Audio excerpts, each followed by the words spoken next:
ते वेगळ्या पक्षात आहेत, मी वेगळ्या पक्षात आहे. इथं सभागृहामध्ये वेगळ्या पक्षाचे अनेक लोक भेटतात एकमेकाला. व्यक्तिगत संबंध असू शकतात, त्याचा राजकीय अर्थ काढणे योग्य नाही. शेवटी राजकारण हे राजकारणाच्या जागेवर असतं आणि माझे महाराष्ट्रातल्या सर्व पक्षांमध्ये अनेक मित्र, चांगले संबंध आहेत. त्याचा अर्थ राजकीयदृष्ट्या काढणं योग्य आहे असं मला वाटत नाही. अगदी राज्याच्या सगळ्याच लोकांच्याबद्दल आता मी नाव घेऊन परत नवीन काहीतरी सुरू होईल, त्यामुळं सगळ्यांचीच संबंध असतात. शेवटी ओळख प्रत्येकाची असते, त्यामुळं त्याचा राजकीय अर्थ काढण्याची काही आवश्यकता नाही आहे. मी शरद पवार साहेबांच्या बरोबर ठामपणाने आहे. राष्ट्रवादी काँग्रेस पक्ष हा शरद पवार साहेबांच्या बरोबर आहे आणि त्यामुळं दुसऱ्या कुठल्या नेत्या नमा होमिओपॅथी जगातली नंबर 1 आरोग्य सेवा व्हावी अशी माझी इच्छा आहे आणि त्यात ते यशस्वी होतील अशी मला खात्री आहे. नमा होमिओपॅथी आरोग्य संजीवनी विषयी माझे व्यक्तिगत स्तरात झालेल्या चर्चा किंवा वेगळे विषय, म्हणजे ती काय राजकीय विषयच नव्हता, तो खाजगी दुसरा काहीतरी विनोद झाला आणि त्यामुळं तो प्रसंग घडला. त्याच्याविषयी त्याचा अर्थ राजकारणात आता सगळे एक झालेले आहेत असा गैरसमज काढायची गरज नाही, गैरसमज करण्याची गरज नाही. पवार वायबी सेंटरवरती शरद पवार यांना जाऊन दिसतात. दुसऱ्या बाजूला आता अशी चर्चा सुरू झाली आहे की अजित पवार हे मुख्यमंत्रीपद होतील आणि त्यावेळेस आपले तटकरे यांच्यासोबतचे जे मैत्रीपूर्ण संबंध त्याच्यामुळे कुठेतरी नाही, असं आहे की आज नाही 30-35 वर्ष एकत्रित काम करणारी लोकांनी वेगळी मतं व्यक्त केली. वेगळ्या गटात कोणी कुठं इथं गेलं तिकडं गेलं तर त्याचा हा अगदी खाजगी स्वरूपाचा विनोद झाला त्यांच्याबरोबर आणि त्याचा राजकीय अर्थ म्हणजे राजकारणाचा आणि त्याचा कोणताही संबंध नाही. कितीतरी वर्ष एकत्रित असणारी विधानसभेत मी 35 वर्ष आता होतील मला पूर्ण. विधानसभेत अनेक लोक अशी आहेत की ज्यांच्याशी माझे व्यक्तिगत स्वरूपात वेगवेगळ्या गप्पा होतात, चर्चा होतात. त्याचा अर्थ राजकारणात काही दिशा कोणी बदलली आहे असा गैरसमज करून घेण्याची गरज नाही. शरद पवार साहेबांच्याशी आम्ही सगळे एकनिष्ठ आहोत, प्रामाणिक आहोत आणि त्यांची ते घालून देतील तीच दिशा असणार आहे आम्हाला. त्यामुळं सभागृहात उलट विधानसभेच्या आवारात आत अशा पद्धतीनं चोरून फोटो काढणारी जी व्यवस्था आहे ती जरा बंद झाली पाहिजे. मी हे कबूलच करतो की काय उघडच मी सगळ्यांच्या समोरच आमच्या दोघांच्यात विनोद झाला, त्यामुळे झाले. त्याची कोणताही राजकीय अन्वयार्थ काढू नये. हां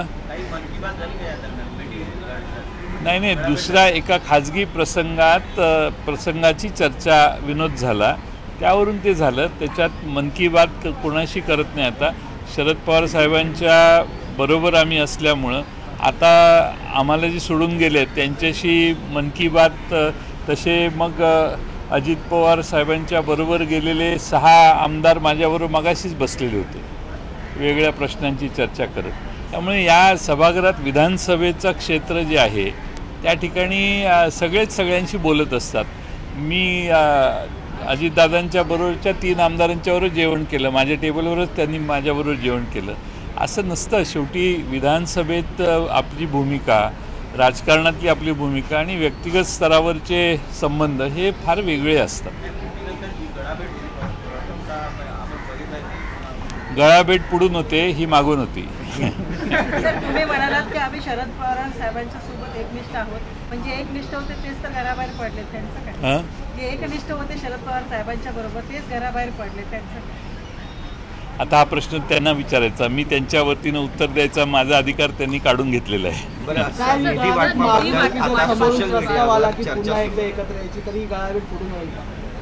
असं आहे की पवार साहेबांची भूमिका जी आहे ती आमची भूमिका आहे आणि त्यामुळं जो काही तुमचा विषय आणि प्रश्न आहे तो उद्भवत नाही. साहेब, निधी वाटपात भेदभाव झाला का? कारण जितेंद्र आव्हाड यांना निधी दिला नाही अशी सुद्धा माहिती मिळाली. मी काही सगळी माहिती घेतली नाही, परंतु राष्ट्रवादी काँग्रेस पक्षाच्या प्रत्येक मतदारसंघात निधी देण्याचं काम झालेलं दिसतंय आणि जितेंद्र आव्हाड यांचा शहरी मतदारसंघ असल्यामुळं तो नगरविकास खात्याच्या माध्यमातून येणारा निधी असल्यामुळे कदाचित मागं पुढं झालं असेल.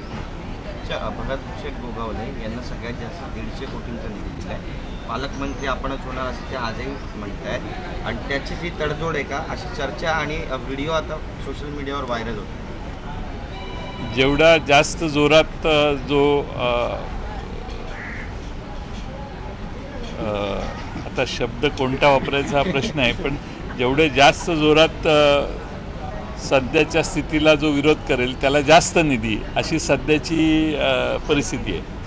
तुम्ही मतदारसंघात कुठले आमदार असाल तर तिथल्या आमदारांना सांगा, मग त्यांनाही निधी मिळेल. या सरकारमध्ये समित्यांची सुनामी आली आहे. 264 समित्या स्थापन केल्या, मात्र निर्णय कोणताही होत नाही. याकडे तुम्ही विरोध म्हणून समित्या नेमणं, लोकांना खुश ठेवणं, सगळ्यांना गुंतवून ठेवणं आणि आपला आपण राज्यकारभार करत राहणे अशी साधारणपणाने व्यवस्था महाराष्ट्रात सध्या झालेली आहे.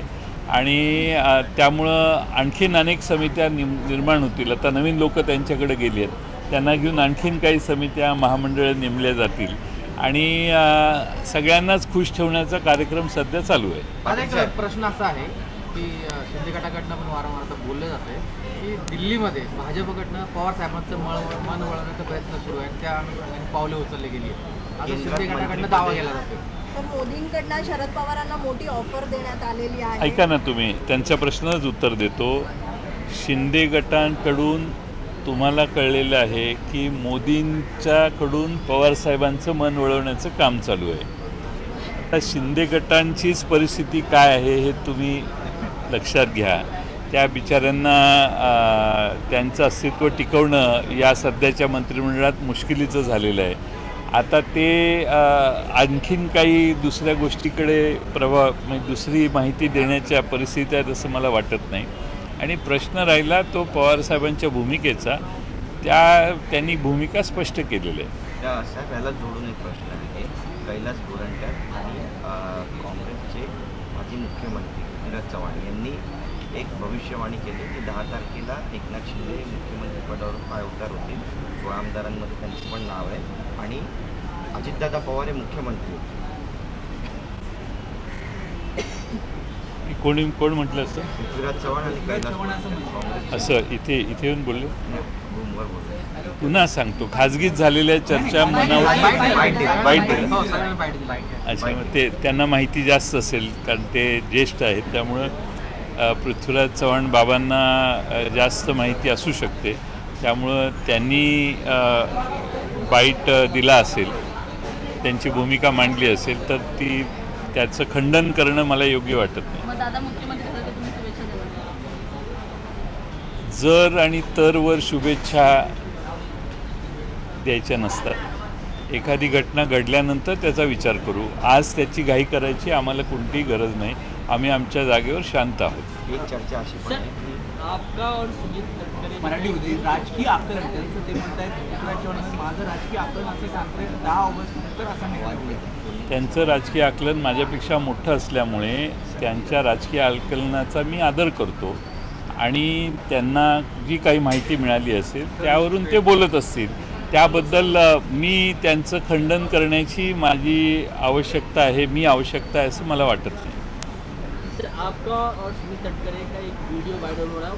उस वायरल वीडियो के बाद कई सारे कयास लगाए जा रहे हैं कि घर वापसी को लेकर बैक टू पेविलियन वो हमारे पास आने की संभावना है, ऐसा आपको कहना है? आप लोग एक साथ हो रहे हैं, दोनों आपस में मिल रहे हैं. ऐसा है कि ये व्यक्तिगत स्तर के ऊपर पिछले 30-35 साल साथ में हम सब काम कर रहे हैं.